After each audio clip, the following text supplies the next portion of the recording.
Hi, my name is March Frundle with the League of Women Voters in Grosse Pointe. We can start the slides now.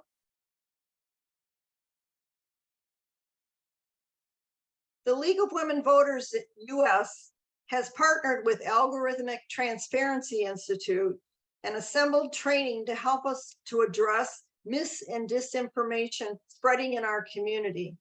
I attended a training session to learn about this process, and now I'm here to teach you what I've learned. Next slide. Before we get started, let's just walk through what we're going to cover today. First, we're going to understand the landscape of mis and disinformation. Secondly, define the scope of the problem. Third, learn a little bit about engaging responsibly. And fourth, I want to leave you with some resources that are available to you on the subject. Next slide. Misinformation and disinformation is spreading on social media. It's become a fact of life for us. It fuels polarization and hate. It drives down trust in institutions. It amplifies things like science and conspiracies, and it incites violence. Every political and social issue we hope to address is now impacted by the threat of false and misleading claims that can confuse and radicalize the public. There is no silver bullet to solve the problem. Next slide. If we cultivate a sense of shared civic responsibility for understanding and identifying harmful and misleading messages, and then invest energy in constructively engaging with one another, we can build necessary bridges and find the common ground required to engage the whole of our society in an effort to improve our discourse. Next slide. Let's start by thinking about what mis and disinformation really means and what the whole of society effort means. It means acknowledging we all share a responsibility to understand and address the misinformation corrupting our discourse. It should be our civic duty to take an active role in improving our discourse and mitigating the harm caused by mis and disinformation. It means embracing that everyone can be affected by mis and disinformation, regardless of their political perspective. It means recognizing that misinformation looks different in every community. Much attention paid to the spread of misinformation has focused on majority communities, white, English speaking. To meaningfully tackle misinformation for our entire society, we must make a specific effort to address the unique ways it affects marginalized communities. Finally, it means striving to ensure that the messages and strategies intended to counteract these problems are generated by the people and in the places they're supposed to address. Next slide, please.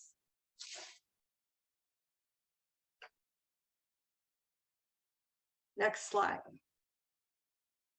We think about addressing problematic messages. It is important to start by recognizing information pollutes our discourse in many forms.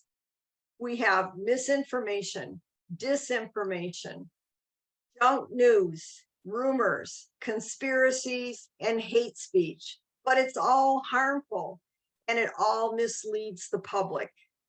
The distinctions between these are less critical than the awareness of the impact that they lead on our society today. Next slide, please. The issue is more complicated than just lies versus truth. Much of misinformation and disinformation sits in a gray area where things are difficult, if not almost impossible, to verify or fact check, and where an emotional appeal is more powerful than the logical one. This means that our response strategies cannot rely on communicating facts alone, but must also tackle the appeal, motives, and content in which people share misleading ideas. Next slide, please. What do we actually mean when we talk about problematic content? Beyond outright falsehoods, the key areas of concern include messages that lack critical context. So, missing context, or as we often say, taken out of context, is one of the first areas where misinformation occurs. And I'll be giving you examples of these as we move through there. The second area is faulty logic. So taking one particular situation and linking it to another totally unrelated situation. The two different situations may be accurate, but their link is not. The third is hate and dog whistles. We constantly see coded messages embedded with stereotypes and hate. In the end, every overt or covert expression of prejudice is founded on a kernel of misinformation. Hate speech is disinformation. While information theories have been around forever, the last few years have seen a massive rise in their prevalence and diversity across social media. At their core, conspiracies serve a role similar to mythology. They give us fantastic and exciting answers to the difficult and confusing things that impact our lives. And last, some of the simplest and most mundane content can be misleading, even when it is totally accurate. We frequently see old context that was true at the time, but gets reshared again today in a new context. When we don't know it's old, we don't realize it's no longer relevant. One of the examples for this that I constantly bring up, being from a healthcare field, is the example of the measles vaccination and the studies that paper that was published relating it to autism back in the 1980s. And that paper has been totally dispelled and shown that the data analysis was totally inaccurate. Plus, they've done a massive worldwide study to show that it was, but it frequently comes up as objections to getting vaccination. Next slide, please. Before we proceed any further, I want to pause and ask you to be concerned about the slides ahead. These are real things in the media that are pulled in, and by misusing or misreading it, you can contribute to the further lies. So we're going to move forward. Next slide. One tactic that's used is missing context. Something is taken out of context. So anytime a quote is shared without the surrounding statements, or anytime an image is cropped in a manipulative way, that mixing context makes the thing that was true into something that can mislead someone. In this case, statistics can have the same problem. So in this particular situation, the message, illegal aliens are far more likely to commit federal crime based on statistics. They are 7% of the population that they commit all these types of crimes at alarming rates, including, according to this statement, 22% of murders. If you believe that this statement is false, you can raise your hand to yourself. Actually, the statistics are accurate for the year that they were shared and even backed up by government data. But the one key phrase in the statement that makes it misleading is federal crimes. Because these types of changes are rarely prosecuted at the federal level, non-citizens are overrepresented in federal crime data used to make this claim. Non-citizens make up a smaller proportion of all criminal prosecutions, but that context is omitted here. As a result, statements like this can be true, but exceptionally misleading to distort the conversation. Next slide, please. Another tactic is faulty logic or logical fallacies. They're quite a common trait of misleading messages, and they usually come in the form of an argument to convince you of something, but end up jumping to the wrong conclusion. And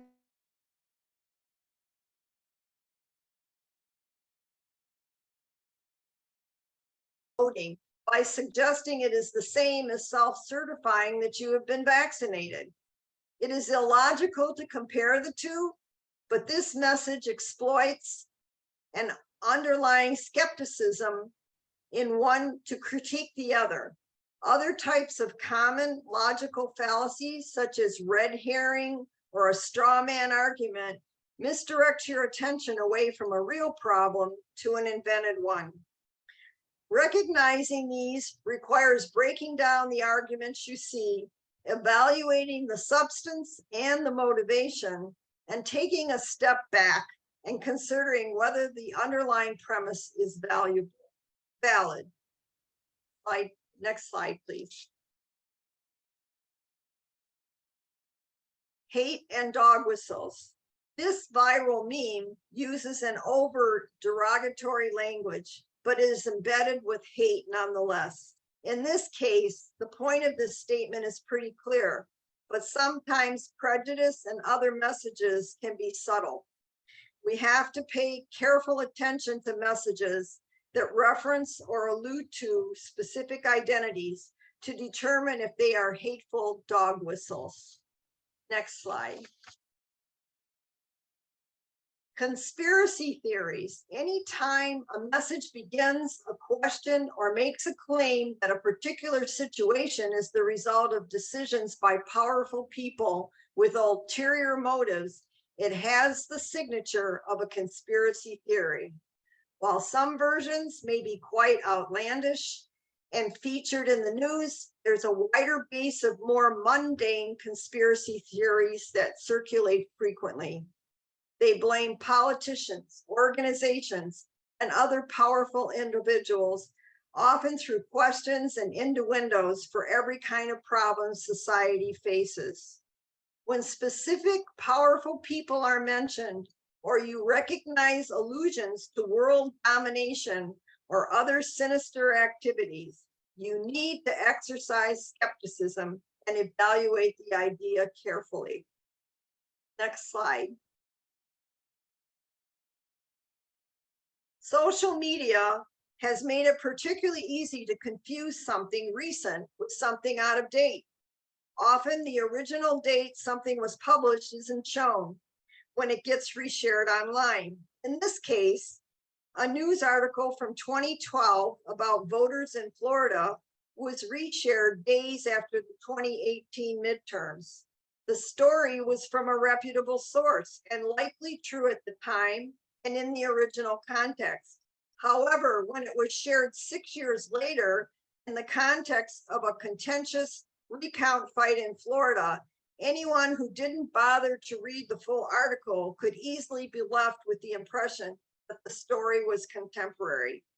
Checking the date when something was originally published is incredibly easy and a good habit to develop, especially when substance is particularly inflammatory. Next slide, please. So, what makes disinformation stick? What is the appeal? There are many reasons, but some of the most potent explanations can be useful as we think about how to recognize misinformation when it appears in the wild. By learning how we are manipulated, we can develop our own assistance to the manipulation, our own resistance. Next slide. The first is motivated reasoning. We're predisposed to believe ideas that align with our own political beliefs and social values. When we learn that someone we don't trust or agree with may have done something bad, we are less likely to question the evidence because we are already expecting them to be guilty. These biases can also get us into trouble because they condition us to rationalize or ignore things which don't align with our views. When we evaluate what we're reading and hearing, we need to pay particular attention to whether or not a message plays to these biases as we look for and judge the evidence.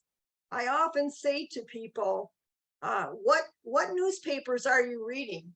Or are you considering another source? It's important for us to go back and look at other sources, even those we usually don't agree with. Next slide, please. Emotional appeals. Misleading messages often strike an emotional chord with us. Usually they make us angry or fearful, but sometimes they also might make us happy or proud. Anytime we encounter a message that triggers a strong emotional response, we have to step back and consider why the message makes us feel that way. If these emotions risk clouding our critical thinking, the most effective disinformation campaigns trigger powerful emotions that logic can be difficult to overcome. Next slide, please. As discussed earlier, conspiracy theories frequently offer easy answers to difficult questions. Many types of misleading messages rely on easy answers to get you to jump straight to a particular conclusion. Whether it's about your pocketbook or misinformation, the same advice applies. If it seems to be too good to be true, it probably is. Next slide, please. So why do people create disinformation? Well, there are three broad categories. Determining motive based on something shared online or heard secondhand can be difficult to ascertain, but in some cases it's clear. Looking for obvious motives can be helpful in identifying campaigns of deception and overt efforts to mislead.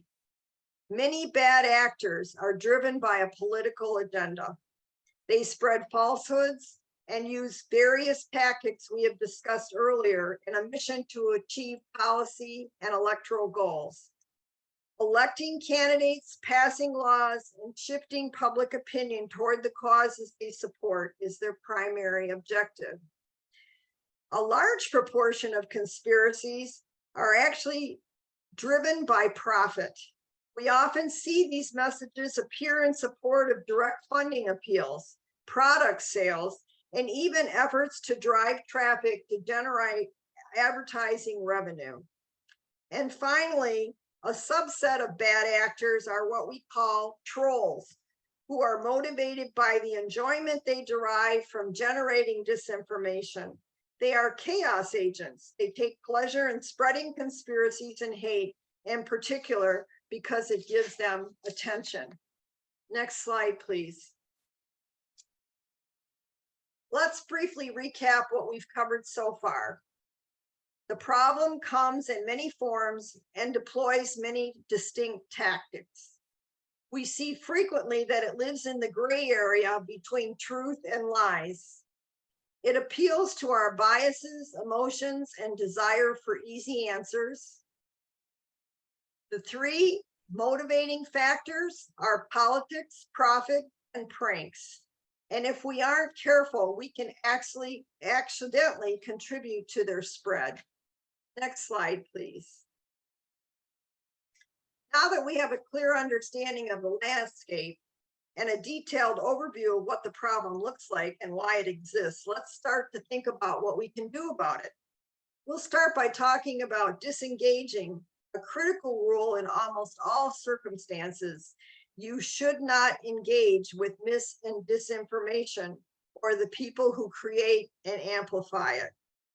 We'll talk about exceptions to this first rule and the circumstances when we might want to consider some kind of engagement. We'll talk about counter messaging strategies and structured conversations. Next slide, please. The risks and obstacles far outweigh any perceived benefits. When in doubt, do not engage. There's a personal toll you can experience if there's backlash against you. There are social consequences you can't always predict. And critically, in some cases, your effort to respond can have the opposite of the intended effect. Next slide, please. In particular, you want to avoid some common mistakes we all naturally have a tendency to make. You do not want to argue. When you argue directly with someone and try to contradict them, they usually respond with defensiveness and get pushed deeper into their own corner and more fiercely defend the fallacy. This can have the adverse effect of actually increasing their belief in a misleading concept. Next slide, please. Online, any form of interaction with a falsehood can serve to amplify it. The last thing you want to do is to help more people see something that they wouldn't have otherwise when you were trying to squash or debunk it. Unfortunately, people often become unintentional spreaders of misinformation, even when they are trying to do something good. Next slide, please.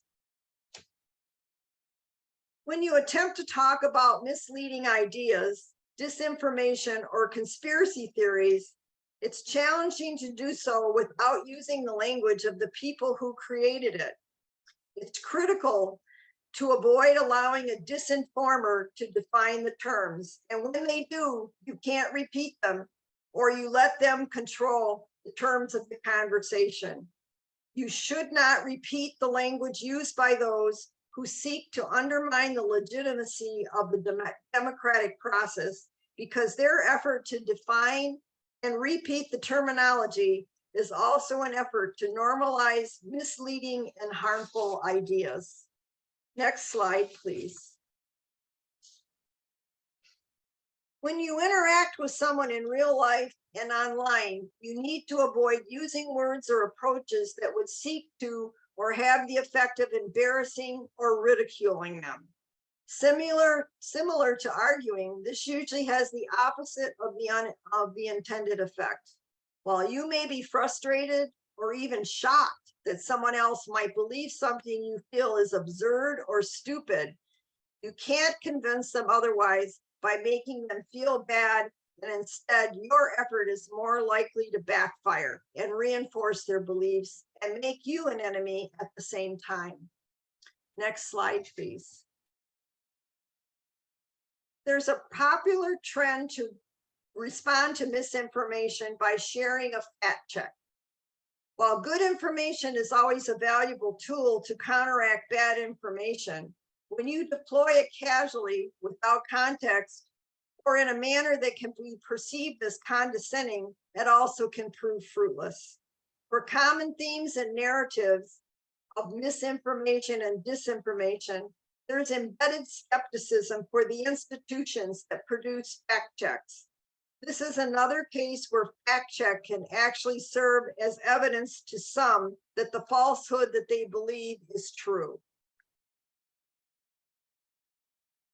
This may seem redundant at this point, but it can't be stated enough. Before you consider how to respond, you should always consider if you should respond. Before we talk about how to actively engage responsibly, we need to think about circumstances that make it appropriate to consider attempting to respond. I think this is the next slide. Yes. When a rumor, conspiracy theory, or some other type of problem narrative has crossed a threshold where it has become well-known, widely discussed, or is clearly no longer isolated to a small community, that idea has crossed a tipping point. In many cases, we try to quantify this tipping point using online engagement. Once a video has more than 1 million views, for example, should send up a red flag that it's reached the tipping point. The real tipping point depends on the community and the potential reach of the topic. A good way to think about tipping point is, can this narrative no longer be contained? If so, it likely deserves a response. An example here would be a piece of content circulating widely on social media platforms, generating news coverage, or being discussed frequently across conversations within a community.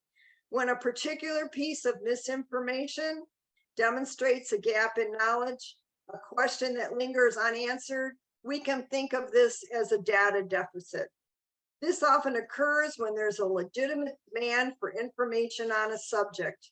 If you can identify a clear data deficit exposed by problematic content, then that represents a good candidate for a response. Fill the deficit with good information rather than repeating the falsehood, which is both safer and more productive. Next slide, please. When the right criteria have been met for engaging in counter messaging, and you have a specific problem you need to address, this structure for a message can be a useful way to think about designing that communication. And it mirrors the tips we just outlined and follows a basic structure. So you begin with the fact. Lead with the fact. It's clear, pithy, and sticky. Make it simple, concrete, and plausible. It must fit with the story. And warn ahead of time that a myth is coming. Mention it only once. You don't want to keep repeating that language.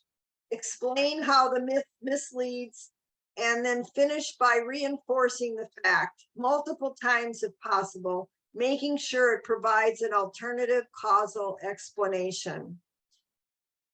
When I look at this model for messaging, it makes me realize why you do not want to confront a myth without being adequately prepared to address it. Next slide, please. Structured conversations can be done on a one-to-one basis when the right criteria have been met for engaging. The structure can be a useful way to think about defining communication. It mirrors the tips we just outlined and follows a basic structure. Begin and end your message with facts. Be sure to warn the audience before you describe the problem. Make sure to explain how the message is misleading by describing tactics it uses, the reasons why it is persuasive, and if possible, explain the motives of those who create it. When circumstances permit, active and structured conversation can be a valuable approach, particularly when there is more time and possibly the opportunity to engage face-to-face. A meaningful, structured conversation starts with openness and a sincere effort to understand someone else's perspective. Begin by asking questions that help you learn what someone else believes and why those beliefs are important to them. Be sure to show trust and empathy so that you can establish the shared values you have and your honest desire to understand the fears someone else has. As you delve into the specifics, maintain a focus on the motives of those who created the messages in question, rather than the person you're speaking with, so that you're not alienating them.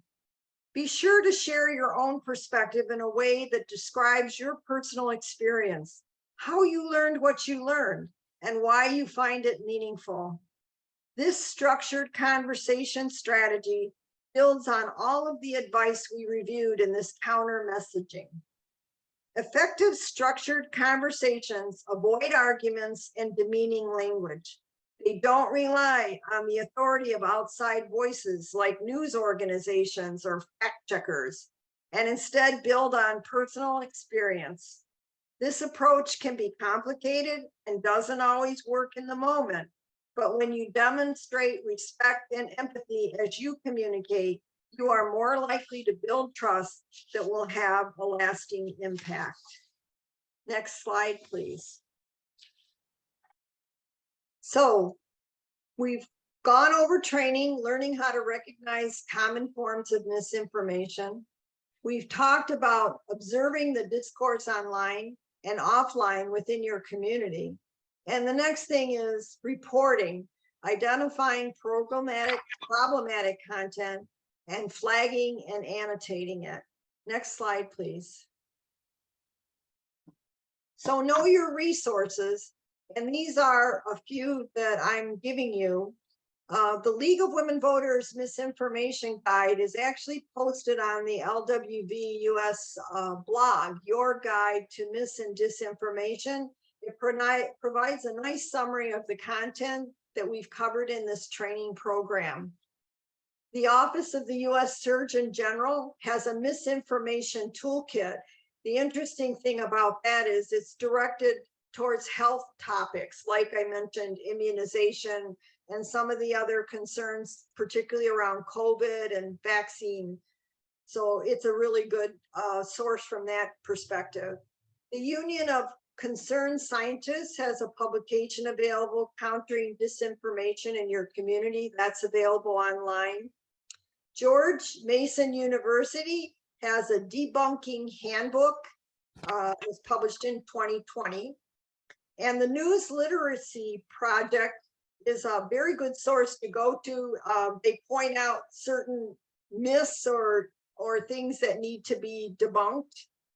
And then Cambridge University has pre-bunking training videos that you can watch. They're little short vignettes, like 1.5 to 2 minutes each, and look at various aspects of how do you address dis and misinformation.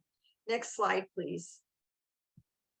Thank you all for your time today. If you have any questions, please feel free to contact us at the League of Women Voters.